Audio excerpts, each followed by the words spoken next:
स्वागत है। संवर्धन कार्यक्रम के आज के वार्षिक उत्सव में मैं आप सभी का स्वागत करती हूँ और आज का कार्यक्रम दीप प्रज्वलन से आरंभ होंगे। तो मैं हमारे गणेश गुरु जी से निवेदन करूंगी कि वे कृपया दीप प्रज्वलन करें।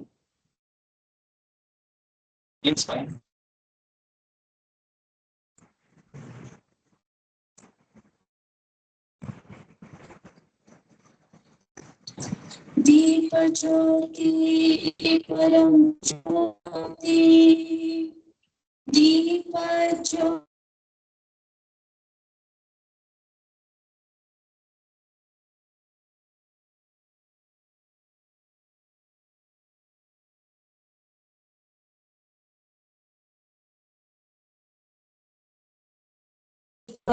ज्योति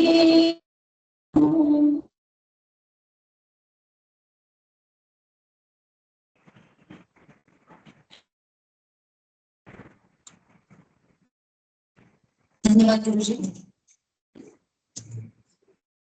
हमें ये बताते हुए अत्यंत आनंद हो रहा है। आज हमारे मध्य एक ऐसे महान व विशेष अतिथि के रूप में उपस्थित चालू है ना श्रीमान अभिनव शंकर महास्वामी जी।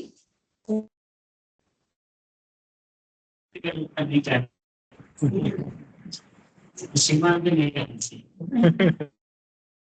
ऐसे एकदम किसी से बात नहीं जी चलो जी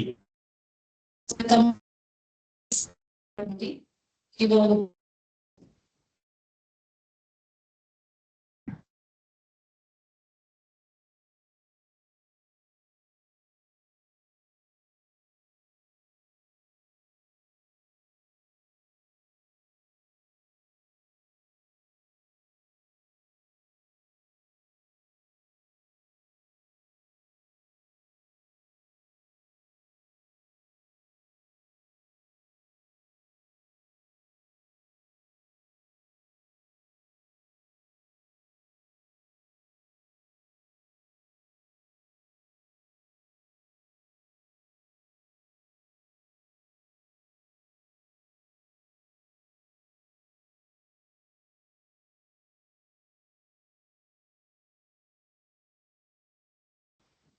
train many students to become scholars in various subjects.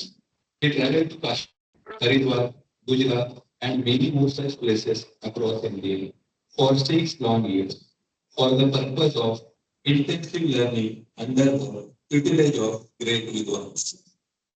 Swamiji is a dedicated practitioner of Kriya Yoga and has reached a vast number of readers through his articles explaining the complex subjects to spirituality in simple terms of commoners.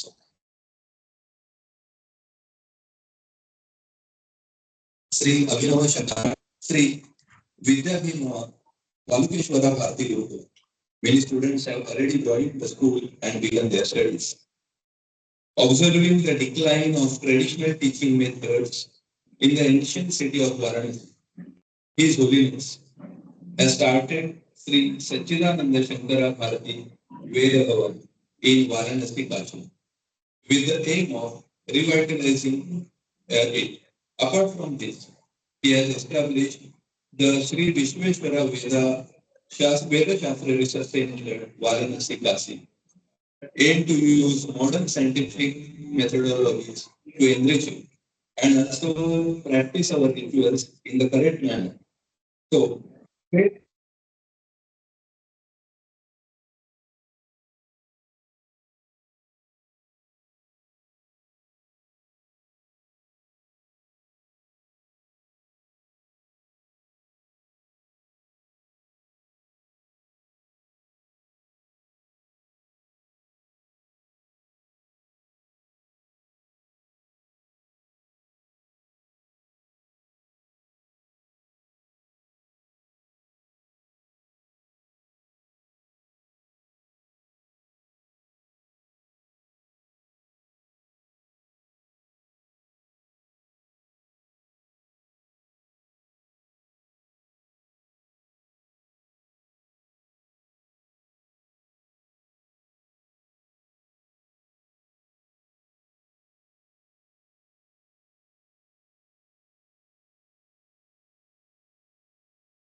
उपस्थित है वो सब यहाँ के गुरुकुल से जुड़े हुए बच्चों के अभिभावक है या उनके ग्रैंड पेरेंट्स हैं।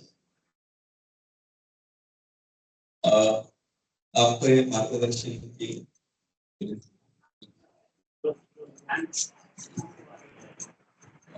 आपके मार्गदर्शन के बाद ही एडमिनिस्ट्रेशन करें।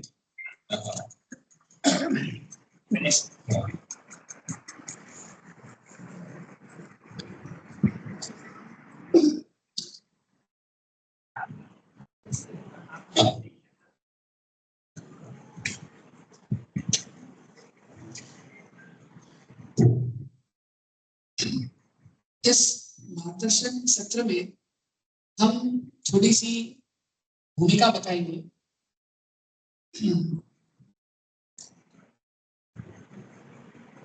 हालांकि स्वामी जी बहुत व्यस्त हैं, किंतु गुरुकुल के विषय उनके हृदय में इतना गहरा और महत्वपूर्ण स्थान प्राप्त करता है कि अपने बहुत ही व्यस्त समय से उन्होंने ये समय निकाला है हमारे लिए। हमारा बड़ा सौभाग्य है। तो आपका मार्गदर्शन हमारे लिए महत्वपूर्ण है। हमारा आरंभ कैसे हुआ था इसकी थोड़ी भूमिका देंगे और इसमें से बहुत सारे अभिभावक 8 वर्ष हम 2-3 गढ़ बनाए थे पवई में, भांडुप जो पवई के पास में, रास्ते में आपको जैसे दिखा रहा था भांडुप, चंबूर के दूसरी ओर जाएंगे तो भांडुप है। तो हम आपस में मिलते थे, चर्चा होती थी, किंतु विकेंद्रित रूप से चलाते थे। और जब जब चलता था तो उस समय हमने हमारे लिए सूत्र बनाया था कि ये कुल की भावना से चलना चाहिए। हर घर विद्यालय, हर घर गुरुकुल हो, यही हमारी संकल्पना थी। इतना हमारा अध्ययन नहीं था जिस दृष्टिकोण से आपने ये विषय रखा, किंतु एक प्रकार से जो फिनलैंड के जो मॉडल आपने बताए थे उसका बड़ा अध्ययन था। और उसके अतिरिक्त हम में से बहुत सारे अपने अपने संप्रदाय में भगवत गीता का, शास्त्र का अध्ययन किए थे। तो इसमें यह स्पष्ट था। और विशेषकर गुरुमूर्ति जी ने ये विषय बार बार हमारे, मेरा उनके साथ निजी संपर्क रहा है, तो उन्होंने भी कहा था कि परिवार को यूनिट बनाना है। तो इस दृष्टिकोण से हमने आरंभ किया कि परिवार के दृष्टिकोण से हर कोई जो बच्चे हैं उनके पालक में जो यथाशक्ति, यदि हम चाहते हैं कि गुरुकुल और घर में जो इतनी बड़ी खाई बन गई है वो समाप्त करना हो, एक प्रकार का सामंजस्य होना हो, तो इस आवश्यक है कि माता पिता का बच्चों के साथ जो घर का संबंध है और गुरुकुल का संबंध है, इनमें एक निरंतर प्रवाह हो। तो कोई न कोई पालक कोई विषय उठाते और गुरुकुल में पढ़ाते, उसी को घर पे आगे ले जाते और उनके पूर्व ज्ञानानुसार विषय उठाते। इस प्रकार जब 3 वर्ष पूर्व हमें आभास हुआ कि हमारी जो छोटी व्यवस्थाएं हैं ये शायद कम पड़ रही हैं, क्योंकि और भी बहुत सारे अभिभावक जुड़ रहे थे, विशेष करके शिशु वाटिका के माध्यम से। और दिग्विजय जी बहुत समय से बाल गोकुलम चला रहे हैं। कल ही बाल गोकुलम का भी एक वार्षिक उत्सव था। और आपकी और बहुत सारे यहाँ पर जो माता पिता हैं वो शिशु वाटिका चला रहे हैं विद्या भारती में, इंदुमती कटवाल जी के मार्गदर्शन में। तो इनके माध्यम से भी बहुत सारे बच्चे जुड़ने लगे, माता पिता जुड़ने लगे। 2-3 वर्ष पूर्व हमारा बहुत मंथन हुआ। इनमें से नितिन मुले जी हैं, और प्राजक्ता जी, पवन यादव जी और प्रिया जी, दिग्विजय जी, कमलाकर जी, पूरा हमारे कांटे फैमिली है, बहुत कांटे जी। तो मंथन होने लगा कि यदि हमें और भी लोगों को जोड़ना है तो क्या इसका इस व्यवस्था विषय जो है, इस पे स्वामी जी ने कुछ प्रश्न चिन्ह उठाए कि हम गुरुकुल व्यवस्था का प्रयोग न करें, क्योंकि गुरुकुल जो है निरंतर चलने वाली प्रक्रिया है, तो हम प्रक्रिया समझे इसको, व्यवस्था न समझे। तो प्रक्रिया जो थी, इसको यदि हम और भी व्यापक रूप से लोगों को जोड़ना चाहें, कमलाकर जी जैसे बता रहा था, इनके भी यहाँ से भांडुप से आने के लिए तैयार हो गए कुछ, तो हमने बहुत ढूंढा। साथ ही हमारा म्यूजिशियन मिशन स्टेटमेंट भी और साथ में मिलकर बनाया। तो 2 वर्ष पूर्व, करीबन 1.5 वर्ष घूमने के अटन के पश्चात, जैसे आपको संक्षेप में बता भी रहा था, 2 वर्ष पूर्व यह स्थान प्राप्त हुआ। इसके दिग्विजय जी का बहुत बड़ा भाग रहा है। दिग्विजय थोड़ा आगे जाइए। तो इन्होंने बहुत परिश्रम किया स्थान प्राप्त करने में, और संघ का पूरा बहुत बड़ा योगदान रहा स्थान प्राप्त हुआ हमें। तो उसके पश्चात जो माता पिता इतनी दूर तक आ सके वो यहाँ आते रहे, और भी बहुत सारे अभिभावक जुड़ने लगे, और उनका भी बड़ा योगदान रहा है यहाँ तक पहुंचने में। तो ये संदर्भ है स्वामी जी। अभी कुल की भावना से आगे बढ़े हैं, इतना महत्वपूर्ण है हमारा ये सूत्र रहा है, और इसके साथ साथ विषय भी जुड़ने लगे। पहले हम यथाशक्ति हमारे जो विषय थे वो पढ़ाते थे, तो जहाँ यहाँ आए तो हमारे पास थोड़ी शस्त्र विद्या के लिए भी सुविधा बनी, और बहुत ही ऑर्गेनिक रूप से गगन यादव जी के साथ संपर्क हुआ। संस्कृत भारती का बहुत यहाँ योगदान रहा। तो पहले संभाषण चलता था यथाशक्ति, अभी संस्कृत भारती और विशेष करके सव्यसाची गुरुकुलम, और ऐसे 1-2 और भी हैं जो कला के विषय में, वो बोले हम भी आपकी सहायता करना चाहेंगे। तो एक प्रकार से वो चाहते थे कि स्वयंसेवी भाव से वो भी योगदान दे। बोल सकते हैं परिवार का विस्तार हो, पर परिवार के विस्तार के साथ हमें ये भी समझ में आया कि यदि किसी और को आना हो, प्रवेश द्वार हमारा बाल गोकुलम और वात्सल्य वाटिका, शिशु वाटिका ही, उसका हम यहाँ पर वात्सल्य वाटिका नाम प्रयोग करते हैं। तो ये दो मुख्य द्वार है, क्योंकि इनमें माता पिता की तैयारी होने लगती है, देखते हैं, प्रथम अनुभव उनका वही आता है। तो उसी दृष्टिकोण से एक शिशु वाटिका IIT के समीप, उनमें से भी कुछ माता पिता आए हैं, और एक भांडुप में, और एक यहाँ पर भी शिशु वाटिका चलती है। तो शिशु वाटिका 3 जगह, उनके माता पिता, और साथ में यहाँ पर जो गुरुकुल में जुड़े हुए बच्चे। तो ये है भूमिका स्वामी जी। यदि आप चाहें तो आप अपना कुछ विषय रख सकते हैं, या फिर आप चाहें तो परिचय सबका हो सकता है, आप जैसे मार्गदर्शन दें। परिचय से भी ज्यादा, व्यक्ति परिचय से ज्यादा विचार परिचय हम कर लेंगे। हाँ, विचार परिचय का तात्पर्य पॉडकास्ट माइक है तो दीजिए।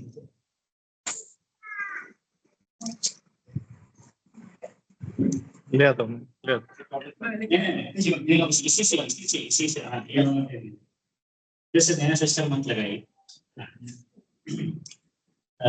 जिसको बोलना है बोल सकते हैं। गुरुकुल के विषय में अभी कल सुबह से लेके कुछ विचार चल रहे थे। आप लोग गुरुकुल से क्या चाहते हो, या फिर गुरुकुल के विषय में क्या समझते हो, या कोई भी बोल सकते हैं। किसी को कुछ पूछना हो तो पूछ सकते हैं, जिससे आपके विचार का परिचय हमें हो जाए।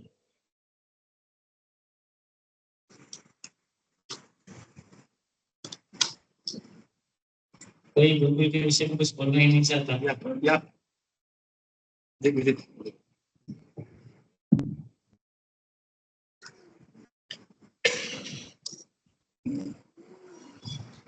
नमस्कार स्वामी जी। नमस्कार स्वामी जी। मैं प्रश्न लेकर आया हूँ कि मेरी पुत्री 4 साल से नासिक के नजदीक एक गुरुकुल में अभ्यास कर रही है। मैंने आपको धर्मा गुरुकुल में सुना था और उसके लिए यहाँ पर आने की जिज्ञासा थी। तो प्रश्न ये है कि बालिकाओं के लिए शास्त्र और शस्त्र के अभ्यास के लिए कोई गुरुकुल, या आगे उनका अभ्यास किस तरह हो सके। अभी वो 14 वर्ष की है, तो आगे वो अभ्यास किस तरह कर सकती है, या जीवन में उसको क्या पाना चाहिए, एक स्त्री शिक्षा की दृष्टि से आप मार्गदर्शन। और कोई कुछ प्रश्न?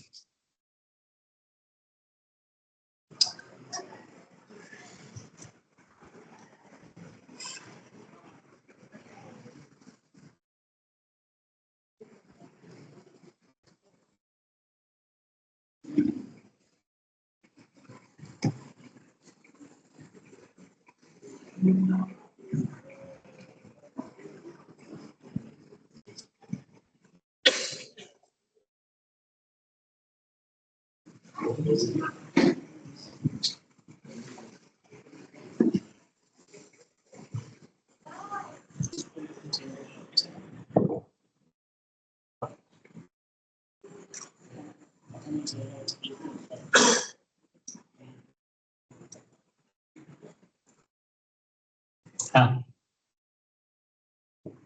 जी जी।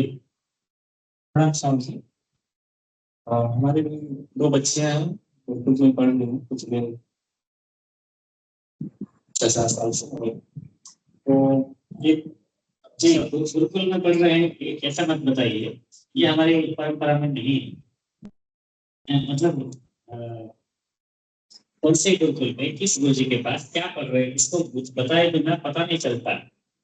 हमारे बच्चे 8वीं में पढ़ रहे हैं, ये पता चल जाता है, क्योंकि यूनिफॉर्म एजुकेशन है, कन्याकुमारी से कश्मीर तक यूनिफॉर्म एजुकेशन है। इसलिए 8वीं में पढ़ रही है बोलते ही स्टेट बोर्ड या सेंट्रल बोर्ड, उसमें से पता चल जाता है। इसलिए इन्होंने भी जो बताया, नासिक के पास गुरुकुल में पढ़ रहा है, ये जनरलाइजेशन मत कीजिए। उनसे गुरु जी के पास क्या पढ़ रहे हैं, वो तो स्पेसिफिक डिटेल, वो कस्टमाइजेशन ही गुरुकुल का लक्षण है ना।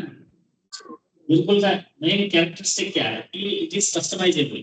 जैसे गुरु किस परंपरा से है, गुरु का स्वभाव क्या है, गुरु का उद्देश्य क्या है, इसके आधार पर शिक्षा बदलती है। इस प्रकार आप जिस गुरुकुल में बच्चों को पढ़ा रहे हैं, उस गुरु जी का परिचय कराएंगे, तब हमको परिचय होगा। केवल गुरुकुल में पढ़ रहे हैं ऐसा कहने से कुछ भी पता नहीं चलेगा। 2 बेटियां जी, और 6th स्टैंडर्ड में, फर्स्ट में, दोनों संगठन ज्ञानकुलम में ही पढ़ते हैं। हाँ, और उनके जो मुख्य जो गुरु हैं, गणेश गुरु जी और विजय और माताएं हैं, तो इनके गुरुकुल का परिचय है। जी, जी, जी, जी। तो जिस तरह से लोग हमारे बच्चों का ध्यान रख रहे हैं, इससे बहुत हम लोग को बहुत संतुष्टि है कि यहाँ वो जो है अच्छा सीख रहे हैं। और हमारा हमारा खुद का जो अ, हमारा जो धर्म है, हमारा जो वेद पुराण है, उसके बारे में वो अच्छा से ज्ञान हो रहा है। हमारी जो परंपराएं हैं, हमारे जो पूर्वज हैं, उनके प्रति उनका आदर में भाव जो है, इस तरह से उनके उनके जो हृदय में शुरू से ही, बचपन से वो स्वाभाविक रूप से बना हुआ है, जैसे कि बाहर के मॉडर्न स्कूलों में वो बिल्कुल नहीं। तो लेकिन कहीं अंदर जो है हृदय में एक प्रश्न हमेशा जो है परेशान करता है। आगे चलकर आज से 10 साल बाद जब वो बड़ी हो जाएगी, और एक जिम्मेदारी की तरह वो बाहर की दुनिया के साथ भी उनको जो है बाहर दुनिया के साथ उनको जो है संपर्क होगा, तो उनसे भी वो उससे लड़ने की क्षमता, या फिर जो भी है, क्योंकि दुनिया में हर कोई गुरुकुल से नहीं पढ़ा है, तो ऐसे लोगों से संपर्क उनका होगा, आएगा, तो उनके अंदर वो भी कुशलता होनी चाहिए कि ऐसे लोगों से कैसे डील करें। हो सकता है कि उनकी जो है शादी ऐसे परिवार में हो जाए, हालांकि हम लोग कोशिश करेंगे कि हाँ एक अच्छे सरकारी परिवार में ही उनका शादी होगा, लेकिन फिर भी अंदर जो है प्रश्न रहता है कि भगवान की क्या इच्छा है, वो कौन जानता है। तो ऐसे परिवार में मान लो हुआ जहाँ भी ऐसा उनको मतलब उनका जो है वैदिक एटमॉस्फेयर नहीं है, उनके घर में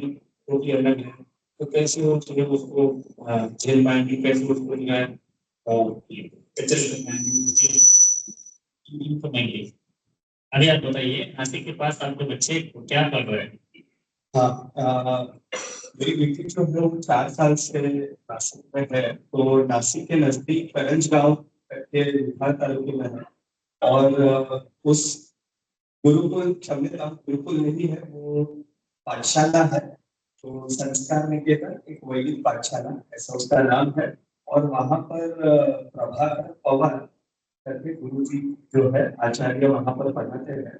और उनकी भूमिका ऐसी नहीं है कि मैं वहाँ का गुरु या आचार्य हूँ, वो बस वो भी एक वैदिक शिक्षण ले चुके हैं स्वाध्यायी परिवार से। और अभी वो वहाँ पर सिखा रहे हैं। आपकी लड़की क्या कर रही है? वो वहाँ पर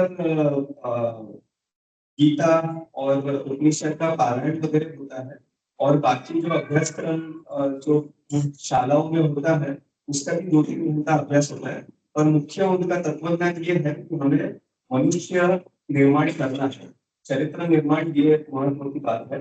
तो उस हिसाब से नहीं, चरित्र निर्माण गुरुकुल का सहज ये है, तो विषय पढ़ाने का विषय क्या है?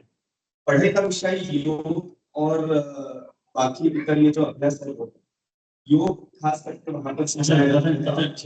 पतंजलि योग सूत्र पढ़ते हैं। पतंजलि योग सूत्र तो पढ़ते ही है, पर सुबह समझो 108 सूर्य नमस्कार है वो तो सब जो ठीक है, अध्ययन कर रहे हैं मतलब योग ज्यादा ऐसा नहीं, अध्ययन कर रहे हैं मतलब क्या बनने के लिए अध्ययन कर रहे हैं? मनुष्य बनने के लिए अध्ययन कर रहे हैं। ऐसे नहीं, गलत दिशा में जा रहे हैं, गलत दिशा में जा रहे हैं। तो वही आप मार्गदर्शन ठीक, और कोई?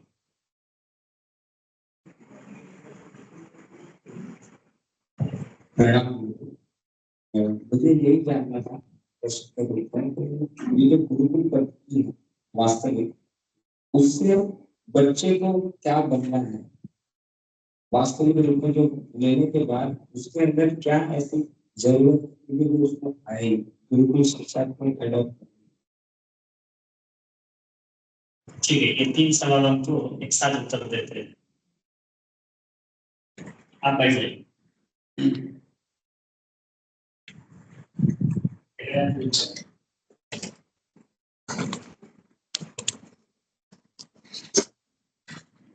आपका नासिक के पास आपके जो कन्या है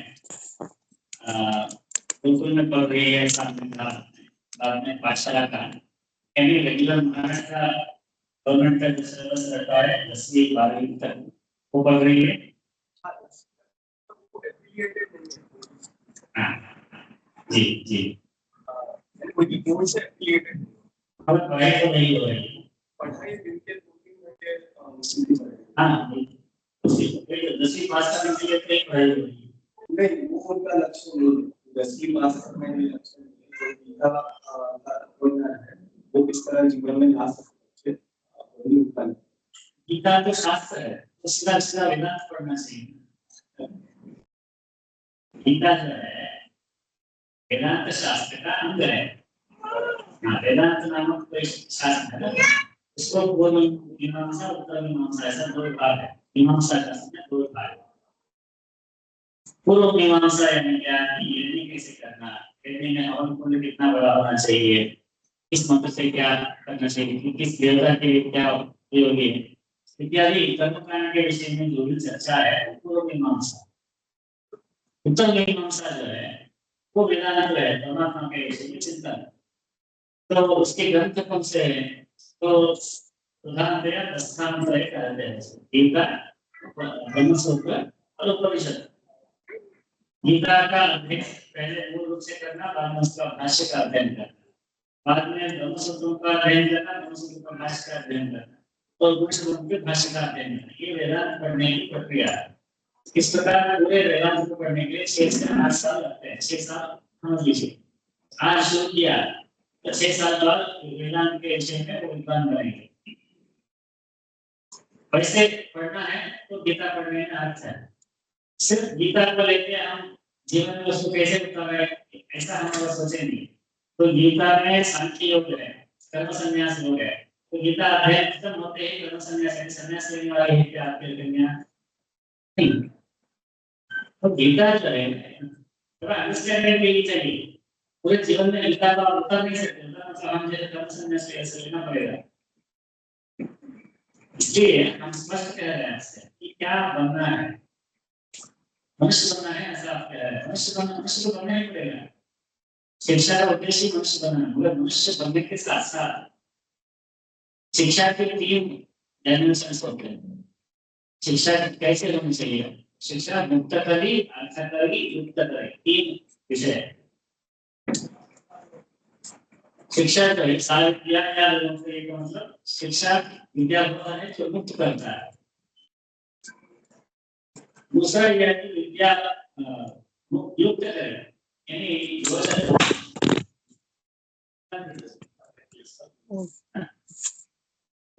ये ठीक नहीं है। कवर निकाल के लोगे तो नहीं दिखेगा।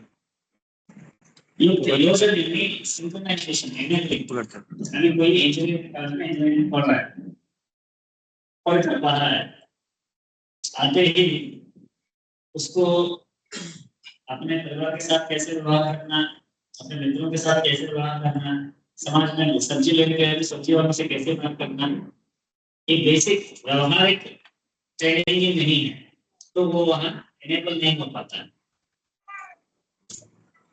अपने नौकरी के लिए अप्लाई किया तो अपने बायोडाटा कैसे तैयार करना, सीवी कैसे तैयार करना, इंटरव्यू जाएंगे तो कैसे तैयार होकर जाना, वहाँ जाने के तो कैसे व्यवहार करना उनसे, इसका थोड़ा बेसिक उसको ट्रेनिंग नहीं है, इनेबल नहीं हुआ है, तो वो नौकरी नहीं ढूंढ पाता। अगर नौकरी मिल गया तो वहाँ नौकरी में एडजस्ट भी नहीं हो पाएगा। सिर्फ मुझे इंजीनियरिंग पता है, इंजीनियरिंग कंसेप्ट पता है, मगर बाकी कुछ नहीं पता है, ऐसा नहीं चलेगा ना। तो शिक्षा का काम ये है कि विद्या के साथ साथ जो है आपको उस देश काल निमित्त में, देश कौन सा है, महाराष्ट्र है, मुंबई है, ठीक है, नहीं काल कौन सा है 2024, आज की स्थिति गति क्या है, आज की आवश्यकता क्या है, निमित्त क्या करना है, ये निमित्त देश काल इन तीनों को ध्यान रखना चाहिए। उसके अनुसार उस शिक्षा का स्वरूप होना चाहिए जिससे वो एनेबल हो जाए।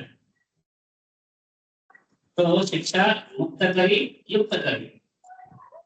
तीसरा अर्थ करी, अर्थ करी वो पैसा भी उससे मिलना चाहिए। क्या है, गीता से पैसा मिलना चाहिए ऐसा नहीं कह रहे, उस शिक्षा से पैसा, शिक्षा के कारण, शिक्षा प्राप्त करके बाहर आने के बाद अरे मुझे पैसे ही नहीं मेरे पास, मैं क्या करूं, ऐसा होने की स्थिति नहीं आनी चाहिए उसके पास। कुछ ना कुछ करके उसको पैसा कमाने के कैपेसिटी उसके अंदर होनी चाहिए, ऐसी विद्या उसे मिली हुई होनी चाहिए। स्ट्रगल करके नहीं, सहज रूप से विद्या का उपयोग करके। इस प्रकार एजुकेशन दैट प्रोड्यूसेस, अर्थ करें, एजुकेशन दैट एनेबल्स, युक्त करें, एजुकेशन दैट लिबरेट्स, मुक्त करें, ये तीन गुण जो है शिक्षा के अंदर होनी चाहिए। ऐसा शिक्षा को हमें डिजाइन करना चाहिए। आजकल क्या हो रहा है कि एक है तो एक नहीं हो रहा है, सिंगल डायमेंशनल हो रहा है। तीनों डायमेंशन में शिक्षा होनी चाहिए। गीता जो है, गीता तत्व ज्ञान के लिए आवश्यक है, मगर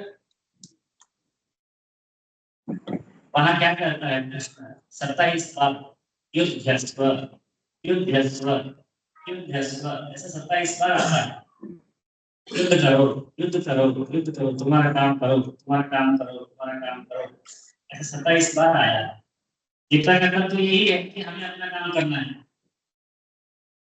इसके लिए पूरा एजुकेशन, पूरा बचपन बिता देंगे क्या इसको समझने के लिए? गीता का तत्व यही तो है, गुरु से मिलिए 10 मिनट में समझ में आ जाएगा गीता का तत्व। बिल्कुल क्यों जाना है, बिल्कुल जाना है तो कुछ किसी न किसी शास्त्र को पूरी तरह से पढ़ना है, किसी एक्सपर्टीज को हमें प्राप्त करना है, किसी विषय में एक्सपर्टीज हमें प्राप्त करना है, नैपुण्य, निपुणता प्राप्त करनी है कि नहीं? आप बताइए है कि नहीं?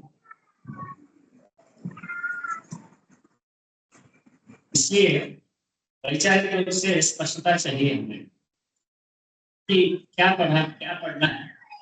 गीता पढ़ना है तो गीता 700 श्लोक है, ठीक से बैठ के पढ़ने लगेंगे तो 1.5 महीने में गीता पूरा कंठस्थ हो जाएगा, उसका मीनिंग भी समझ में आ जाएगा। मगर पढ़ाई जो है 12-13 साल की होती है, उस 12-13 साल में क्या पढ़ने वाले हैं ये पूछ रहे हैं। गीता के लिए तो 1.5 महीना काफी है, इसलिए गीता को हम पढ़ाई नहीं कर सकते, वो आवश्यक तत्व है गीता। इसीलिए गीता के अतिरिक्त पढ़ाई क्या करने वाले हैं, क्या कला विद्या, किन विद्याओं को सीखने वाले हैं, किस कला को सीखने वाले हैं, ये देखना पड़ेगा। इसलिए एक बार गुरु जी से ठीक से बात कीजिए। उनको व्याकरण शास्त्र पढ़ना है, न्याय शास्त्र पढ़ना है, आयुर्वेद पढ़ना है, या फिर उनको जाके आगे होम साइंस पढ़ना है या कंप्यूटर साइंस पढ़ना है, कुछ ना कुछ तो नैपुण्य चाहिए ना। गीता क्या कहता है कि तुम अपना काम करो, तो काम करने के लिए काम तो सीखना पड़ेगा। उसको मेरी बेटी को ज्यादा रुचि नृत्य और हाँ, संगीत में है। तो अभिव्यक्ति कला में हमको सीखना चाहिए आगे। अभिव्यक्ति कला हमको सीखनी चाहिए, साथ में व्याकरण हर किसी को सीखना चाहिए। व्याकरण जो है सबको सीखना चाहिए, तो एक लेवल तक व्याकरण को सबको सीखना चाहिए। व्याकरण सीखने के बाद जो है भाषा शब्दों का अर्थ समझ में जब आने लगता है, तो अगर नृत्य भी सीखती है तो नाट्य शास्त्र पढ़ेगी, तो नाट्य शास्त्र को समझ में आना चाहिए, तब जो है वो नाट्य शास्त्र उसका अभ्यास जो है वो परिपुष्ट होगा। इसलिए कोई भी शास्त्र हो, कोई भी ग्रंथ हो, पढ़कर समझने के लिए जो जितना व्याकरण ज्ञान आवश्यक है, वो व्याकरण ज्ञान सबसे पहले पढ़ना चाहिए। गीता तो बाद में पढ़ी जा सकती है, पहले व्याकरण सीखना चाहिए। गुरुकुल में आते ही सबसे पहले उनको शब्द रटना शुरू करना चाहिए। राम राम अमर कोश अमर वाणी का वाक इंद्रिय का संस्कार होना चाहिए। उनके मस्तिष्क में अनेक संस्कृत शब्द जाने चाहिए, भाषा प्रयोग सीखना चाहिए। तब जो है जब बोलना आ गया और पढ़ा हुआ समझ में आ रहा है, तो कोई भी ग्रंथ उठा के पढ़ सकता है। भागवत पढ़ना है पढ़ो, गीता पढ़ना है पढ़ो। तो शुरू के 1.5-2 साल व्याकरण पर काम करना चाहिए। बाकी इसे ये ग्रंथ के हो गए। और स्किल हमारे गुरुकुल में बच्चे जो है सब्जी काटते हैं, खाना बनाते हैं, खाना परोसते हैं। इससे उनको लगता है कि अरे हमारा टाइम वेस्ट हो रहा है, इसमें उनको लग सकता है। और उसमें कितना मैनेजमेंट स्किल्स वो सीखते हैं। आजकल मुझे किसी ने कहा कि सही सही तरीके से आप किचन में जाके पूरा किचन को संभाल के खाना बना पाते हो, तो बहुत सारे मैनेजमेंट प्रिंसिपल्स आपको आते हैं।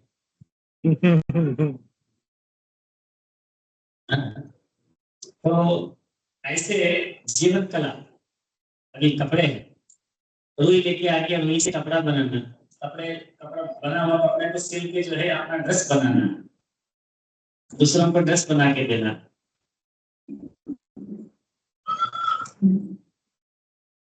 खेत से जो है जाके सब्जी लेके आना, उन सब्जियों को धो के उनको किचन में ला के उनको काट के सब्जी बना के खाना। ये जो प्रक्रिया है, इसको करने के लिए बहुत कुशलता चाहिए।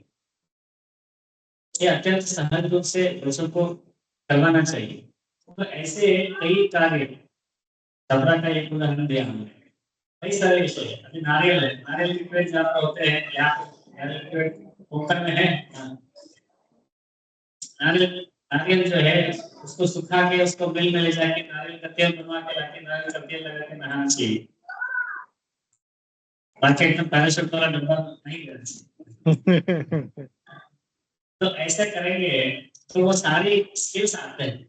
तो इस प्रकार ऑलराउंड डेवलपमेंट, सभी प्रकार से जीवन का डेवलपमेंट होता है।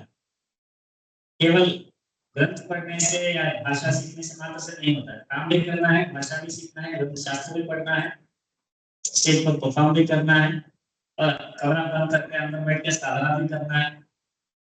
मनुष्य जितना काम कर सकता है उतना कोई प्राणी नहीं कर सकता। यदि हम प्राणी की तरह केवल एक ही काम करते रहे, पैसा कमाने के लिए जितना काम है उतना ही काम करना, पैसा कमाना, खाना पीना सोना, इतना करेंगे तो हम ऐसा हो जाएगा कि किसी के हाथ में आपने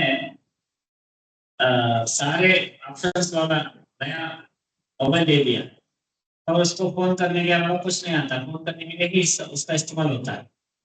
इसका मतलब बाकी ऑप्शंस का आपने इस्तेमाल ही नहीं किया, वेस्ट हो गया ना, व्यर्थ हो गया। वैसे ही हमारा जीवन व्यर्थ होता है जब यदि हम जीवन का सभी आयामों में हम जीवन को डेवलप नहीं करते, काम नहीं करते। तो उस दृष्टि में एक विषय में निपुणता चाहिए। अभी नृत्य में आसक्ति है, रुचि है, ऐसा आपने कहा, तो पूर्ण रूप से नृत्य का अभ्यास करवाइए, साथ में व्याकरण का अभ्यास करवाइए। व्याकरण शास्त्र, इंग्लिश ग्रामर वाला बुक नहीं, व्याकरण शास्त्र का अभ्यास। अष्टाध्यायी। हाँ, अष्टाध्यायी से शुरू करें, अष्टाध्यायी, धातु पाठ, रघुवंश इत्यादि 5 जो महाकाव्य है, पंचकाव्यों का अभ्यास, सिद्धांत कौमुदी का अभ्यास, ये 4-5 साल में हो जाएगा। साथ में नृत्य अभ्यास, जब नृत्य का अभ्यास हो गया है, व्याकरण का ज्ञान हो गया है, तो कोई किसी भी ग्रंथ को लेके पढ़ सकते हैं और पढ़ा नहीं सकते हैं, ऐसी स्थिति में आ जाता है। तो दिन में टीचर का काम कर सकते हैं, बाद में जो है नृत्य का अभ्यास करवा सकते, दोनों काम करवा सकते हैं। यहाँ संस्कृत का भी शिक्षण दे सकते हैं, नृत्य का भी शिक्षण दे सकते हैं, ऐसा वो बन सकता है। और आपका प्रश्न ये था कि बाहर की दुनिया में, यानी आप गुरुकुल को दुनिया नहीं मानते।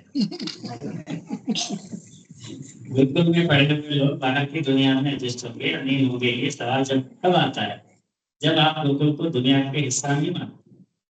कोई नई दुनिया है क्या? आपने नया दुनिया बने हैं, यानी दुनिया ऐसा ही है ऐसा हम मान बैठे, और ऐसा कुछ नहीं। अभी हम अपना ही उदाहरण लेते हैं। हम कहाँ रहने वाले, कौन से मठ के, यहाँ मुंबई में ऐसे कैसे इस गुरुकुल में, यहाँ पर इस समय में, आप इसको देखोगे तो हमारा यहाँ तक पहुंचना ये बहुत कठिन काम, ये कठिन काम अत्यंत सरलता से हुआ कि नहीं हुआ, क्योंकि हम कम्युनिकेशन जानते हैं। कम्युनिकेशन यदि हम जानते हैं, काम सरलता से हो जाते हैं। कम्युनिकेशन केवल कम्युनिकेशन ही नहीं, कुछ विषयों को हमें पसंद ना होते हुए एक्सेप्ट करना पड़ता है, एक्सेप्टेंस सीखना पड़ता है, टॉलरेंस सीखना पड़ता है। ये सब कब संभव है? जब आपके अंदर जो है स्ट्रेंथ हो। वो स्ट्रेंथ कहाँ से आया है? गुरुकुल शिक्षा से आया। यानी हम कभी स्कूल नहीं गए, आपके लड़के तो स्कूल भी जा रहे हैं, हम ज्ञानपुर में भी आ रहे हैं, हम तो वो भी नहीं गए। हमने कभी किसी भी स्टेट सिलेबस भी नहीं पढ़ा, सेंट्रल सिलेबस भी नहीं पढ़ा, कुछ भी नहीं पढ़ा, कोई एग्जाम भी नहीं लिखा हमने अपने जीवन में। हमारे पास कोई सर्टिफिकेट नहीं है। अभी 1.5 साल हो गए हैं संन्यास लिए हैं, अभी मठाधिपति हो गए हैं।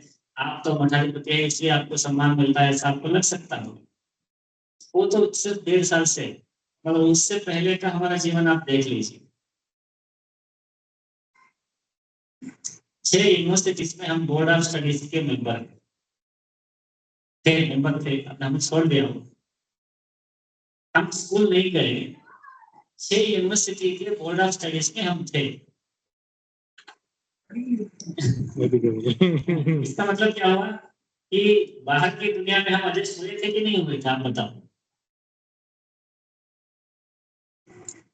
तो गुरुकुल में पढ़े हुए व्यक्ति बाहर की दुनिया में एडजस्ट होंगे क्या? ये जो डाउट है, ये अननेसेसरी डाउट है। आपने कभी किसी इंजीनियरिंग कॉलेज के प्रिंसिपल से जाकर पूछा कि आपके कॉलेज में हमारा बेटा इंजीनियरिंग पढ़ेगा, ये बाहर की दुनिया में एडजस्ट हो पाएगा क्या? या फिर इसके जीवन का, करियर का, लाइफ का क्या गारंटी है? कोई भी नहीं पूछा। क्यों? क्योंकि ऐसा एक रेपुटेशन बन गया है कि आप इंजीनियरिंग पढ़ोगे तो आपका लाइफ सेटल होगा। अगर आप यहाँ गणेश जी बैठे हैं, IIT में कितने बच्चे पढ़, आप नॉर्मल कॉलेज छोड़ दीजिए, IIT में ही पढ़कर जो निकलते हैं उनमें से कितने % लोगों का जीवन सक्सेसफुल है? पारिवारिक रूप से, सामाजिक रूप से, आर्थिक रूप से, भावनात्मक रूप से, या करियर के रूप में। ऑलराउंड लाइफ को अगर आप देखोगे तो कितने लोगों का जीवन जो है सुखमय है। सुखमय न होने के बावजूद कंपटीशन में एंट्रेंस एग्जाम लिखकर वहां पर लोग आने के लिए कम्पीट कर रहे थे।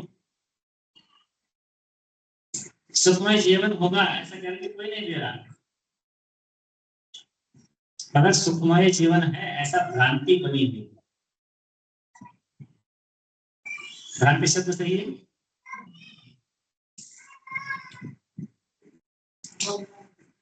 हमको ये बताइए, आप एक थोड़ा रिसर्च कीजिए या फिर आपका जीवन का अनुभव के अंदर से ही आप बताइए कि मैंने गुरुकुल में पढ़ाई किया और जिंदगी का सबसे बड़ा गलती था वो, हमें गुरुकुल में नहीं पढ़ना चाहिए था, हमारा जीवन जो है नष्ट हो गया, खराब हो गया, बर्बाद हो गया, ऐसा कहने वाला किसी व्यक्ति से आप मिले हैं?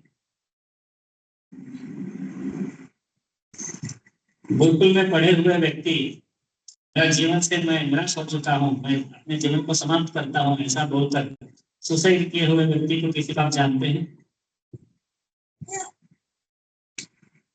मगर प्रीमियर इंस्टीट्यूशन में मैंने इंजीनियरिंग किया, मास्टर्स किया, फिर भी जो है मैं अपने जीवन से संतुष्ट नहीं हूँ, ऐसा कहने वाले कितने लोग सही है?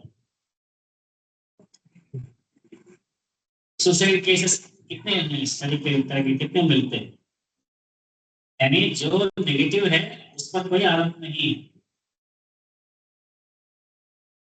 जो 100% सक्सेस रेट दिखाता है उस पर सारे आरोप हैं।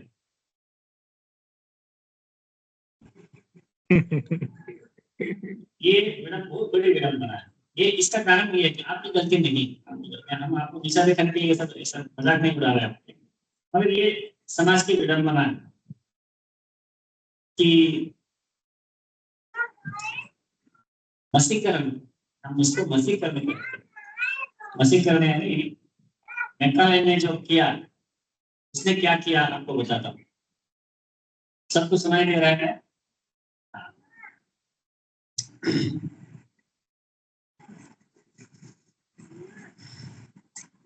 1813 यानी आज से एक 210 साल पहले 1813 उस समय ईस्ट इंडिया कंपनी ने एक कानून लेके बनाया, उसका नाम है land reforms act. UPSC exams में उसको पढ़ाया जाता है, चार्टर एक्ट भी बोलते हैं उसे। चार्टर एक्ट लेके आए, यूपीएससी के एग्जाम में उसको पूरा नहीं पढ़ाते हैं, सिलेबस में आधा पढ़ाते हैं। आप चार्टर एक्ट को पूरा पढ़िए। इसमें उन्होंने पूरे भारत के जो पब्लिक प्रॉपर्टीज थे उनको टेक ओवर कर लिया। पब्लिक प्रॉपर्टीज का मतलब क्या है कि अभी है बाल विकास केंद्र, बाल विकास संघ, पब्लिक ने मिलकर कुछ अच्छे काम के लिए एक प्रॉपर्टी बनाई। ऐसे देश में बहुत सारे थे, उनको उन्होंने टेक ओवर कर लिया। टेक ओवर करने के बाद इसके कारण क्या हुआ कि उनके माध्यम से जो शिक्षा चलती थी, गुरुकुल चलता था, पाठशालाएं चलती थी, धर्मशालाएं चलती थी, वो प्रॉपर्टी किसी का नहीं होता था, किंतु अच्छे कामों के लिए उसका उपयोग होता था। इसलिए वो सारे इफेक्ट हो गए, उनको चलना मुश्किल हो गया। तब जो है भारत के कुछ लोगों ने मिलकर लंदन में रिव्यू काउंसिल में एक पिटीशन डाला कि आपकी ईस्ट इंडिया कंपनी जो है भारत में आकर ऐसा अत्याचार कर रही है, ऐसा कानून पास करके हमारे पब्लिक प्रॉपर्टीज को हथियार लिया है, आप जो है इसको क्लियर करो। लंदन में रिव्यू काउंसिल ने इस पर मुकदमा सुना। सुनने के बाद 6 साल मुकदमा चला। इसके बाद उन्होंने ईस्ट इंडिया कंपनी को ये डायरेक्शन दिया कि जो है जो भी लैंड्स आपने टेक ओवर किया है उसके बदले में एज ए कंपनसेशन पे 1 लाख रुपीज एनुअली। उस जमाने में 1 लाख रुपए, आज के इसमें करोड़ों रुपए, 1000 करोड़ रुपए होंगे। तो उन्होंने सोचा कि हम कैसे किसको पे करें, किसको देना है पैसा, उनको समझ में नहीं आया। इसलिए उन्होंने एक लीगल एडवाइजर को अप्रोच किया, उससे पूछा कि हमें कोर्ट ऑर्डर ये आया है तो कैसे करना आगे। तो उसने पूछा लीगल एडवाइजर ने कि कितने इंस्टीट्यूशन है, तो इनके पास जवाब नहीं था किस किसको देना है, जवाब नहीं था। तो उसने कहा जाओ पहले एक लिस्ट बना के लाओ कितने। तो 1818 में ईस्ट इंडिया कंपनी ने एक सर्वे शुरू किया, एजुकेशनल सर्वे ऑफ इंडिया। 3 साल तक वो सर्वे चला। वो अलग अलग जो प्रेसिडेंसी होते थे मुंबई, अरे मद्रास प्रेसिडेंसी के थॉमस मुनरो थे, मुंबई प्रेसिडेंसी के कौन थे नाम मैं भूल रहा हूँ। तो ऐसे उनको ऑर्डर्स आए कि आपके प्रेसिडेंसी में कितने स्कूल्स है, कितने कॉलेजेस है, क्या क्या एजुकेशन एक्टिविटी है, पब्लिक प्रॉपर्टी से चलने वाले, इसका लिस्ट बना के भेज दो। तो ऐसा 3 साल तक वो सर्वे चला। 1821 में वो सबमिट हुआ, इसलिए उसका नाम है 1821 एजुकेशन सर्वे ऑफ इंडिया, उस डॉक्यूमेंट का नाम। ये डॉक्यूमेंट इंडिया में अवेलेबल नहीं था, अभी नहीं है, ब्रिटिश लाइब्रेरी में है, मतलब India office of records, London में इंडिया ऑफिस ऑफ रिकॉर्ड्स नाम का एक बिल्डिंग है, वहां पर इंडिया से उठा के ले गए हुए सारे फाइल्स है, उसके कैटलॉग मेरे पास है। उसको घूमने के लिए ऐसा घूम के देख के बाहर आने के लिए 14 किलोमीटर लगता है। आप ऐसा शुरू कर दे वॉक करना, तो आपको बाहर आने में 14 किलोमीटर का वॉकिंग हो जाएगा आपका, इतना बड़ा है। उसमें ये डॉक्यूमेंट है कि 1821 एजुकेशन सर्वे ऑफ इंडिया। हमारा सौभाग्य है कि धर्मपाल जी वहां गए, वहां लाइब्रेरी में बैठ के उसको देख देख के नोट्स बनाए, नोट्स बना के बाहर आके पुस्तक लिखे। उस पुस्तक का नाम है ब्यूटीफुल ट्री, वो उसी डॉक्यूमेंट का डेटा है। तो उस समय उनको समझ में आया कि 7 लाख से ज्यादा पाठशालाएं, गुरुकुल विद्यालय इत्यादि है। साउथ इंडिया में तो 100% लिटरेसी है, हरियाणा पंजाब इत्यादि में 93-97% है। ये तब जब गुरुकुलों को या उनके लैंड्स को टेक ओवर करके 6 साल बाद, 6 साल पहले क्या स्थिति रही होगी, 6 साल बाद समय हुआ ना, तो ये स्थिति थी। तो उसमें ये है कि गुरुकुल, उदाहरण के लिए मुंबई है, मुंबई चेंबूर नाम का कोई कस्बा था, ऐसा अभी शहर बन गया है, चेंबूर छोटा सा कस्बा था ऐसा समझ लेते हैं। तो चेंबूर में इतने विद्यालय है, तो उसमें इतने कन्याएं पढ़ती है, इतने बालक पढ़ते हैं, इसमें इतना मुसलमान है, इतना हिंदू है, इतना ब्राह्मण है, इतने शूद्र है, ये सारे लिस्ट उन्होंने बनाए। इसमें क्या क्या सिखाता है, इसमें लीलावती सिखाते हैं, इसमें ये सिखाते हैं, अमर को सिखाते हैं, इसमें 5 सिखाते हैं, ऐसा कंटेंट क्या है वो भी सर्वे हुआ। अब धर्मपाल जी का ब्यूटीफुल ट्री पुस्तक पढ़िए, या फिर सीधा लंदन का लाइब्रेरी का मेंबरशिप लेके वो डॉक्यूमेंट पढ़िए।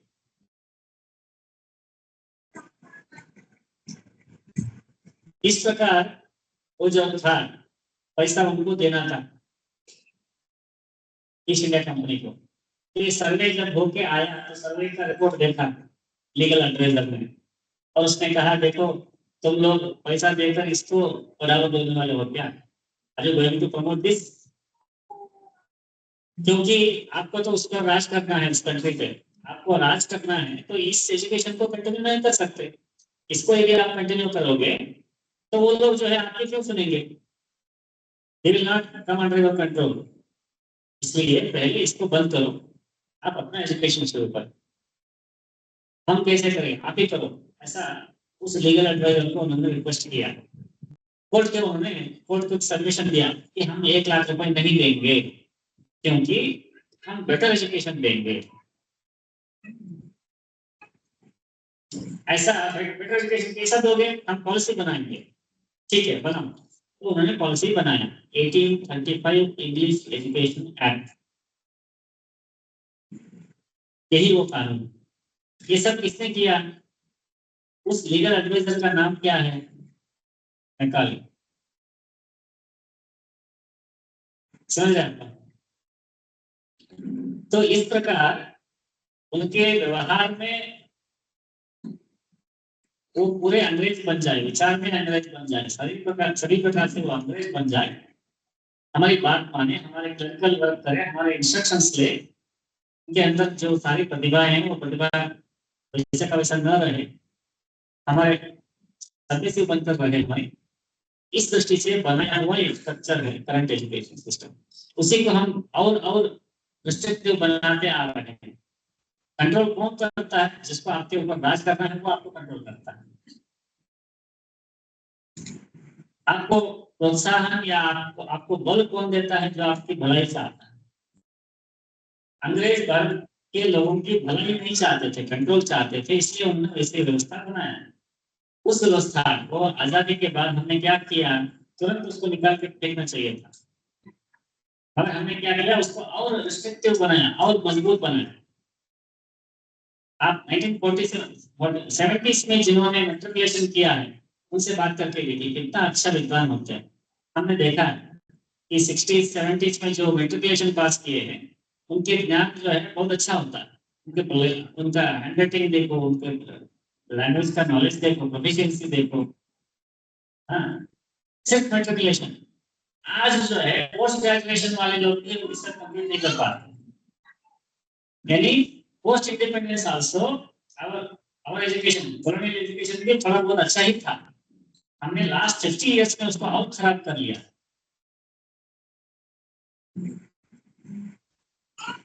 तो उस खराबी को आप अच्छा मानते हो क्या? उसको दुनिया मानकर उसमें बिल्कुल करना चाहते हो क्या? आजकल जो है मैं देखता हूँ एमए पास करके आते हैं, तो मैं बोलता हूँ कि ये देखो ऐसा बोल के 2-4 वाक्य बोलता हूँ तो वो 2-4 वाक्य नहीं टाइप कर पाते।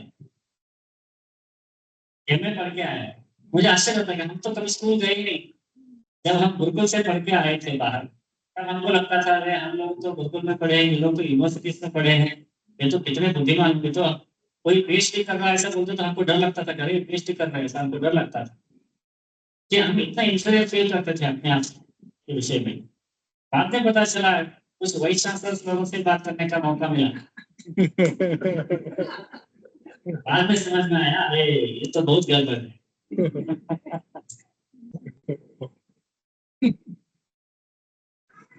सिर्फ डिग्री वालों को देख के हम डरते थे, मगर आज वाइस चांसलर को देख के भी डर नहीं लगता।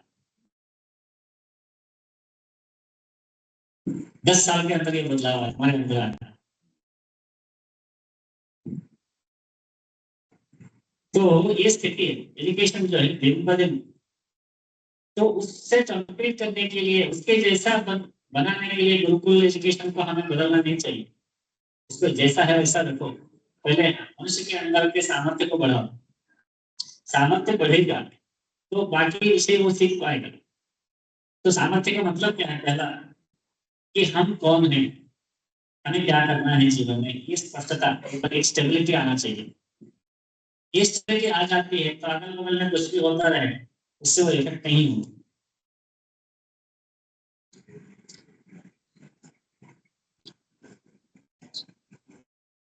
केवल भाषा सीखने से ये नहीं होती। उदाहरण के लिए बेंगलोर में संस्कृत मीडियम स्कूल है।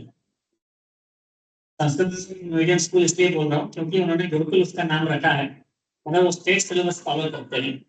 वहाँ संस्कृत बोलते हैं लड़कियां, कन्याएं। वहां से निकले हुए कुछ लड़कियां जो है लव जिहाद के शिकार कर रही है। हमें लगता है कि संस्कृत सीखने से हमारी संस्कृति हमको समझ में आती है, नहीं। बड़े बड़े संस्कृत विद्वान होते हैं जो पश्चिम की सोच रखते हैं। राष्ट्रपति पुरस्कार लिए हुए बड़े बड़े संस्कृत विद्वानों से हम मिले, उनके मिल से बात करते करते लगता है तो विदेशी विचार कुछ लोग ऐसे मिले हैं हमको जिनको संस्कृत बिल्कुल नहीं आता और उनका विचार बिल्कुल भारतीय। तो विचार क्या है ये हमें पहले, हम संस्कार संस्कार बोल रहे हैं, संस्कार यानी पैर छूना, तिलक लगाना, पूजा करना, ये संस्कार नहीं है, ये उपासना है।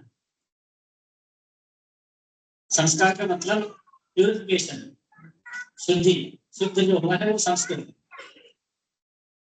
भाव। गीता में कृष्ण कहते हैं भाव संशुद्धि तपो मानसम उच्यते। भाव के अंदर संशुद्धि, प्यूरिफिकेशन। अभी उदाहरण के लिए स्त्री को पुरुष के प्रति, पुरुष को स्त्री के प्रति आकर्षण होना ये स्वाभाविक है, प्रकृति ने बनाया है, क्योंकि प्रकृति को सर्वैव बना है।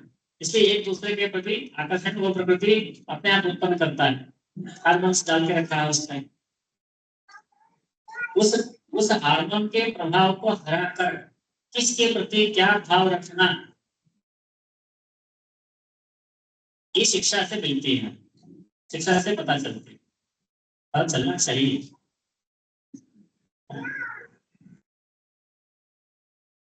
ये जो है इंस्ट्रक्शन नहीं है।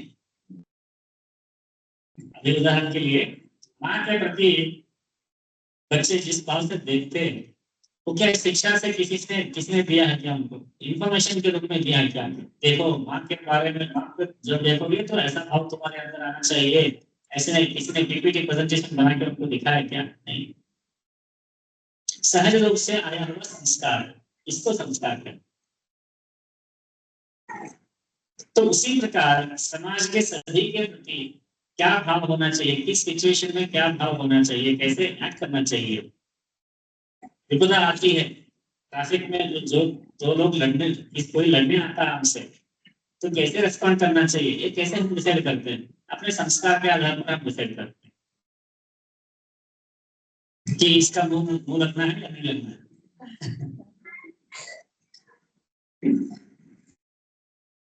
तो ये सारी बातें जो है यही संस्कार।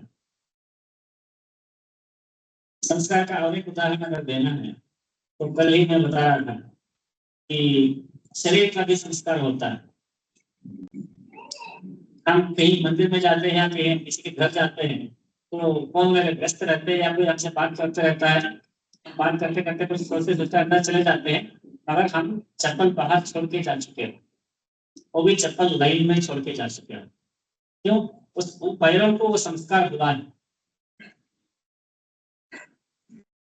वो कॉन्शियस एक्शन न होने के बावजूद अभ्यास के बल पर हो जाता है। वो अभ्यास जो है उन मांसपेशियों का उस इंद्रिय का संस्कार है। तो इस प्रकार हमें संतुष्ट रहने का संस्कार यदि हो गया, तृप्त रहने का संस्कार यदि हो गया, तो तृप्ति के बाद व्यक्ति क्या करता है? परोपकार करता है, जो आवश्यक है वो करता है, तृप्ति खोजता नहीं। तृप्ति की खोज में डेस्परेशन में बहुत कुछ काम कर देते हैं। बाद लगता करे हमने इतना भटका जीवन में, हमको जो है शांति नहीं मिली। तो परस्यूट ऑफ हैप्पीनेस, लाइफ क्या है? परस्यूट ऑफ हैप्पीनेस ही बोलते हैं।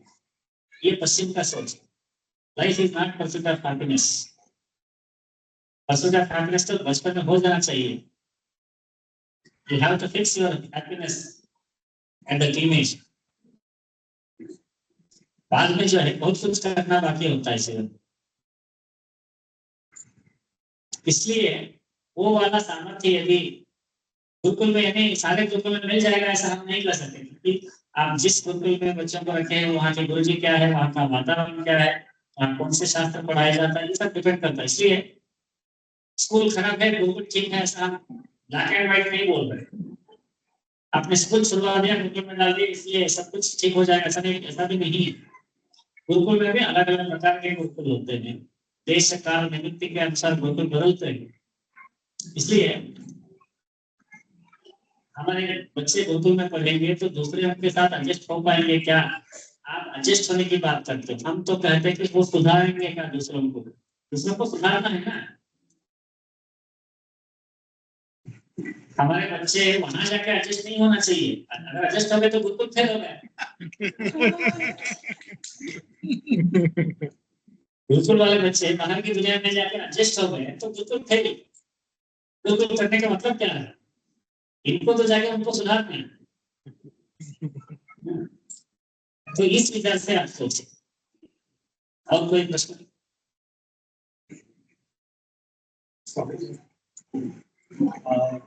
सिर्फ एक छोटा सा प्रश्न कि जिस तरह गीता में अर्जुन ने प्रश्न पूछा था स्थित प्रज्ञ सका भाषा, तो आपने जो आदर्श गुरुकुल की जो व्याख्या दी, तो उस तरह के गुरुकुल खास करके ऐसे बच्ची लोग के लिए होंगे?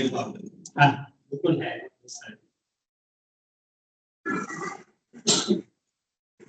अभी आपने कहा कि कन्या की आयु 14 वर्ष है। गोवा में देवेंद्र पाटिल जी का गुरुकुल कितने लोगों ने सुना है? जी ठीक।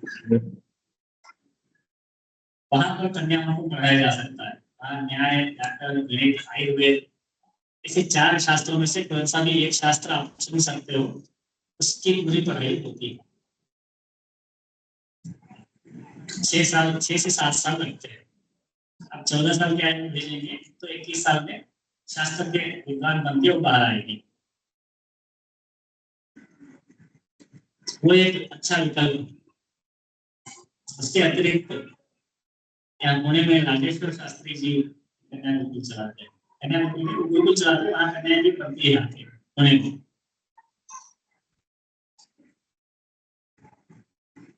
उसके अतिरिक्त कर्नाटक में मैत्री गुरुकुल नाम का एक गुरुकुल है।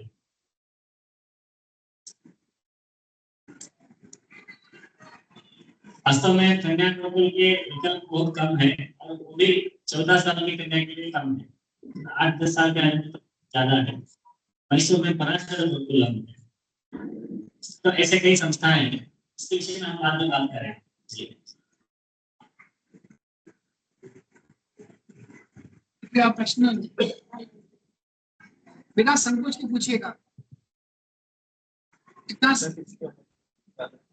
स्पष्ट विचार आपको बहुत ही दुर्लभ प्राप्त होगा। कृपया प्रश्न पूछिए।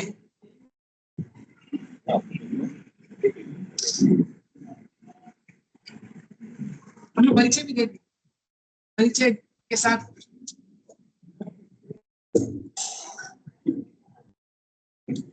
हेलो जी, मेरा नाम अनिल कुमार चौरसिया है और मैं मुंबई में एक स्कूल में सिखाता हूँ। मेरा प्रश्न ये है कि अभी सब बच्चों को संभव तो नहीं है कि वो ज्ञान कुंज में या आके वहाँ पे एजुकेशन लेकर, लेकिन जो अगर बाहर की जो सिस्टम है उससे पढ़ रहे हैं तो अभी वो कैसे ये जो सिस्टम है उसमें स्टडी कर पाए और समझ पाए, इसलिए क्या किया सकते हैं या कैसे करेक्टिंग करें, क्योंकि भी हमारे बच्चे तो बाहर पढ़ रहे हैं। तो हम कैसे अपने आप को करें या कैसे करवाएं कि वो ज्ञान से प्राप्त करें कि जो गुरुकुल में सब कर रहे हैं, तो हम कैसे कर पाए, हम अपने आप को कैसे एम्पावर करें या वो कैसे अपने परिवार को कर पा पाए, इस पे जरा विनती है आपसे। इसके लिए मुकुल कायकर जी का एक पुस्तक है, छोटा सा। आवाज थोड़ा आवाज बंद कीजिए बाहर का।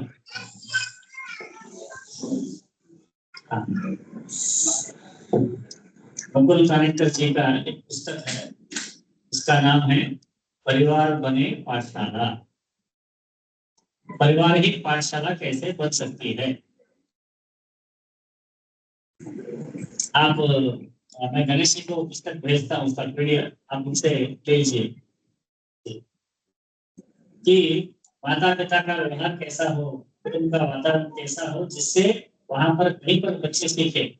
तो बहुत बड़ी बड़ी बातें नहीं होती, छोटी छोटी बातें होती है, फिर भी जो है इनको परिवार में ले आना अत्यंत आवश्यक होता है। ये बात। दूसरी बात ये है कि गुरुकुल में या ज्ञानकुल में हम अपने बच्चों को नहीं भेज पा रहे हैं, ऐसा आप लोग कह रहे हैं। आपको ये बात समझना पड़ेगा कि परिवार ही वास्तव में गुरुकुल है। हम कल सुबह से आईआईटी में यही बात कर रहे थे, परिवार ही गुरुकुल है।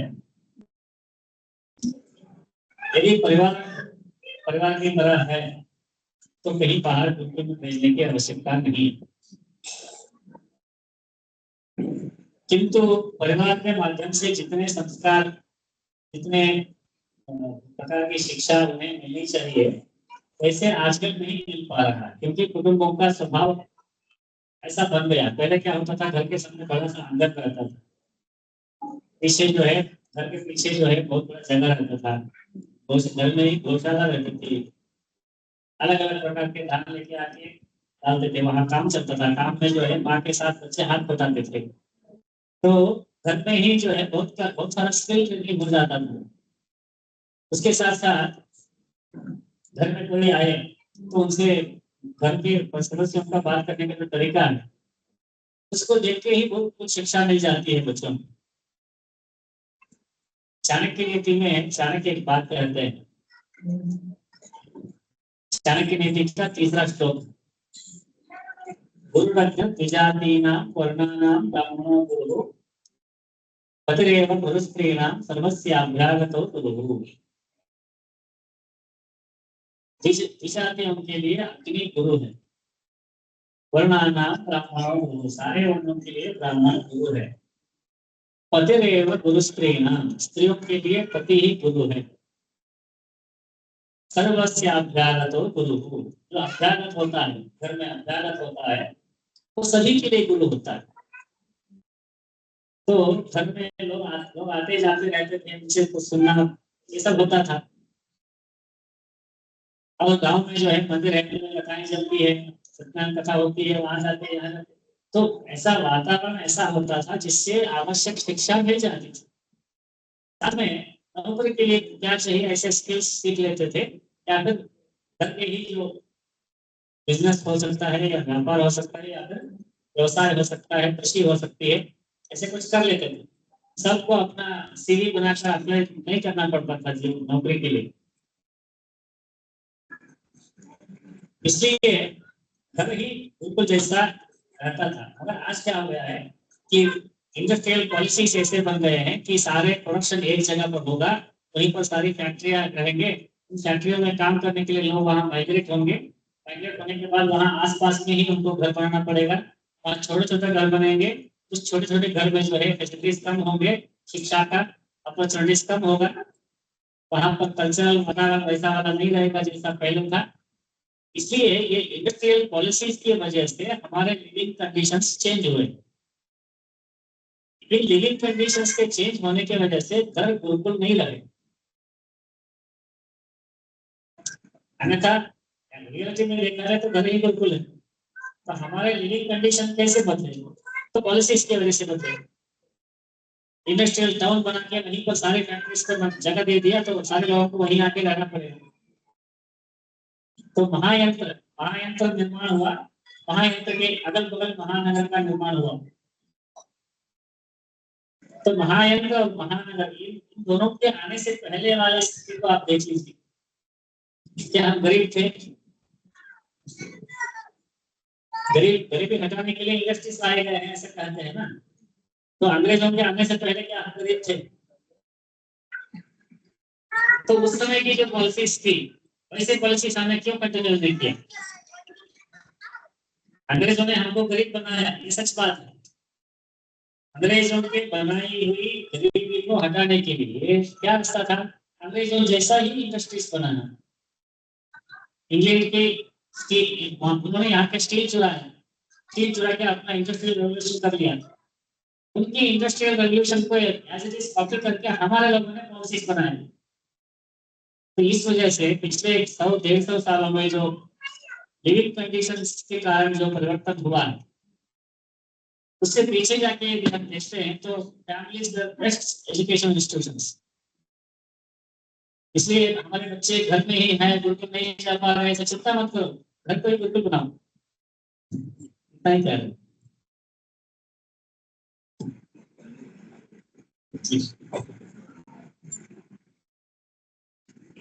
प्रणाम स्वामी जी।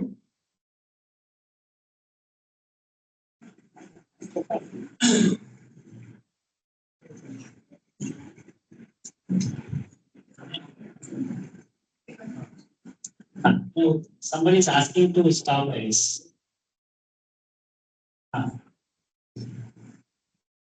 प्रणाम स्वामी जी। मेरा प्रश्न ये है कि आज का जो माहौल है लड़कियों के लिए, तो उनको क्या गुरुकुल भेजना चाहिए? और अगर वो गुरुकुल में जाती भी है तो उनको एक दूसरे परिवार में जाना होता है, तो उसके योग्य व्यक्ति हमें आगे मिलेंगे? पहला प्रश्न तो ये है कि क्या उन्हें गुरुकुल भेजना चाहिए लड़कियों को? हाँ, क्योंकि माँ से ज्यादा या घर में भी आजकल बच्चे सुरक्षित नहीं है। ठीक है, ये जनरल आंसर इसको देना कठिन है, क्योंकि आपने कन्याओं को क्या बिल्कुल भेजना चाहिए ऐसा कहा, भेजना चाहिए ऐसा हमने कहा, तो उससे कुछ गलत अनुभव हुए तो आपने कहा था इसलिए हमने भेजा था, ये वाला विषय आता है। अगर मत भेजिए ऐसा हम कह ही नहीं सकते, क्योंकि बिल्कुल तो भेजना ही है। बात यह है कि इंडिविजुअल केसेस पे डिपेंड करता है कि हम जिस गुरुकुल में भेज रहे हैं वहां उन कन्याओं की जिम्मेदारी कौन ले रहा है। गुरुकुल जो है एक इंस्टीट्यूशन नहीं है कि एक जैसा ही रहेगा। नवोदय स्कूल है, नवोदय स्कूल कहीं भी जब नवोदय स्कूल से एक जैसा रहते हैं, केंद्रीय विद्यालय सब जगह एक जैसा रहते हैं। तो ऐसे गुरुकुल नाम का कोई फॉर्मेट नहीं है जो सब जगह एक जैसा होगा। It depends on the head of the institution. Gurukul चलाने वाले कौन है, उनका इंटेंशन क्या है, उनका स्वभाव क्या है, उस पर डिपेंड करता है। इसलिए हमें गुरुकुल में भेजने से पहले जाके गुरुकुल जो चला रहे हैं उनसे मिलना चाहिए, वहाँ 2 दिन गुरुकुल में रुकना चाहिए, वहाँ का माहौल क्या है देखना चाहिए। गुरुकुल जो है एडमिशन स्कूल्स में जैसा होता है वो रिस्ट्रिक्टेड एरिया होता है स्कूल्स में। गुरुकुल में ऐसे रिस्ट्रिक्टेड एरिया नहीं होता, गुरु का घर ही गुरुकुल होता है। तो गुरु का परिचय ठीक से हो गया तब आपको समझ में आएगा कि भेजना है या नहीं भेजना। तो गुरु से परिचय बढ़ाना चाहिए ज्यादा। तो गुरु के अभी बच्चे जो है 8-10 साल के हो गए, इस साल हमको डाला है, उस समय ढूंढना शुरू नहीं करना चाहिए। बच्चे जब पैदा होते हैं तब से जो है खोज शुरू हो जानी चाहिए, क्या क्या करना है आगे। जो 7-8 साल में आपको समझ में आ जाएगा कि कहाँ भेजना है कि नहीं भेजना है। तो इस दृष्टि से पूरा बैकग्राउंड चेक करके भेज सकते हैं। बैकग्राउंड चेक करके हम आपको इतना पेमेंट देंगे, आप क्या सर्विस देंगे, पे गेट सर्व्ड, ये वाला एटीट्यूड नहीं होगा। सामान्य क्या होता है कि स्कूल्स में क्या होता है, हमने इतना फीस दिया आपको, देखना आपकी जिम्मेदारी है। ऐसा पेरेंट्स सारी जिम्मेदारी स्कूल पर डालते हैं। स्कूल क्या करता है, अरे आप घर में ठीक से सिखा के नहीं भेजते हो, सारी जिम्मेदारी घर वालों पर डाल। तो ये बास्केटबॉल चलता है, वॉलीबॉल चलता है कि ये जिम्मेदारी इस पर फेंकते हैं, ये जिम्मेदारी इस पर फेंकते हैं, बीच में बच्चे जो है खराब हो जाते हैं। ऐसा गुरुकुल में ऐसा नहीं होता। आप पर पढ़ाने की जिम्मेदारी भी उनकी है, पेरेंट्स भी वही होते हैं। पेरेंट्स ने काम नहीं किया ऐसा नहीं कर सकते गुरुकुल वाले। इसलिए वो पेरेंट और टीचर दोनों रोल प्ले करने के लिए वो तैयार है क्या, उनका उतना कमिटमेंट है क्या, कमिटमेंट है क्या। तो वो क्यों कमिटमेंट दिखाएंगे, वो क्या किसी के नौकर नहीं है। उनके अंदर भाव होता है, भाव हो तो ही हो पाता है। उदाहरण के लिए अच्छा जी, हम आपके पास हमारे लड़की को भेजेंगे, आप उनका ठीक से ख्याल रखिए, आपको हम इतना पैसा देंगे, ऐसा हम ट्रांजैक्शनल बना दिया इसको। तो वो आपके सामने उनका ठीक से ख्याल रखेंगे। ट्रांजैक्शनल बनाने का लेजर ये होता है। यदि आपने कह दिया, उनको परख के बोल दिया कि आप जो है जैसा चाहेंगे, जैसा कहेंगे कुछ वैसा हम करेंगे, तब जो है वो ट्रांजैक्शनल नहीं रहता, वो जिम्मेदारी लेने के लिए तैयार हो जाता है, क्योंकि ये हमारी बात मान रहे हैं। जो आज्ञा पालक है, जो हमारे इंस्ट्रक्शंस लेता है, उसकी जिम्मेदारी हम लेते हैं। अब कोई आगे हमसे कहा कि आप जैसा कहेंगे वैसा मैं आपके साथ रहूंगा, तो हम उसकी जिम्मेदारी लेते हैं। उसके घर में कोई समस्या होती है तो भी हम ख्याल रखते हैं, सारी चीजें देख लेते हैं। नहीं नहीं, मैं आपको 2 घंटा दूंगा, 2 घंटे में आपके साथ रहूंगा, ऐसा पार्शियली मुझे जिम्मेदारी दिया तो 2 घंटे का ही मैं ख्याल रखूंगा, उसकी पूरी जिंदगी का ख्याल तो मैं नहीं रखूंगा। तो आप अपने जिम्मेदारी कितना दूसरे के हाथ में देते हैं, ये भी इम्पोर्टेंट होता है। और वो देने से पहले उनसे कितना उनको परखते हैं, ये भी। इसे बार बार गुरुकुलों में जाना पड़ता है, उनसे मिलना पड़ता है, बात करना पड़ता है। ये सब करेंगे तो हो जाएगा बेहतर। अभी है ना, हम देख रहे हैं गुरुकुल में पढ़ के आए हुए कन्याओं को हम जानते हैं, बहुत सारे लोग पढ़ के आते हैं। अभी पाटिल जी का उदाहरण दिया गोवा में कि हाँ 12 लड़कियां हैं, हम परसों ही जाके आए वहाँ। 12 लड़कियां वहाँ शास्त्र पढ़ रही है, साथ में और 20-25 लड़के भी है। इनका कॉम्बिनेशन अलग है, उनका कॉम्बिनेशन अलग है, मगर पढ़ाई सबके साथ में होती है। वो 14 साल के बाद में लेते हैं, 14 से कम वाले लड़कों को नहीं लेते।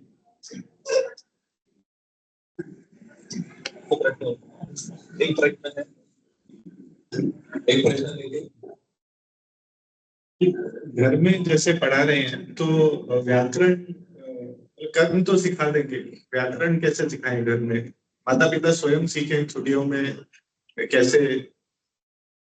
व्याकरण सीखने के लिए जो क्रम है, पारंपरिक क्रम, उस क्रम का अनुसरण करना पड़ेगा।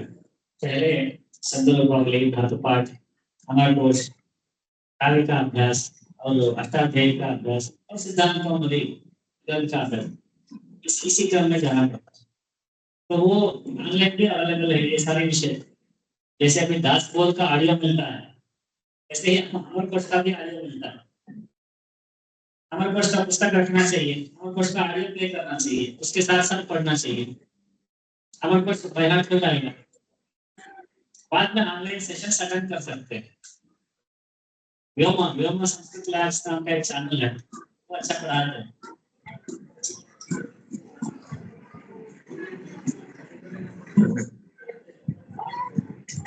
हृदय से आभार स्वामी जी, इतना सुलभ और सकारात्मक रूप से आपने प्रश्नों का समाधान किया। आशय है कि अभी संख्या बढ़ गई है और भी जिज्ञासु होंगे। अंत में जो सत्र रहेगा जब स्वामी जी विषय रखेंगे तभी आशय है कि और भी चर्चा हो सके। अभी हम कार्यक्रम का आगे के कार्यक्रम का आरंभ करेंगे।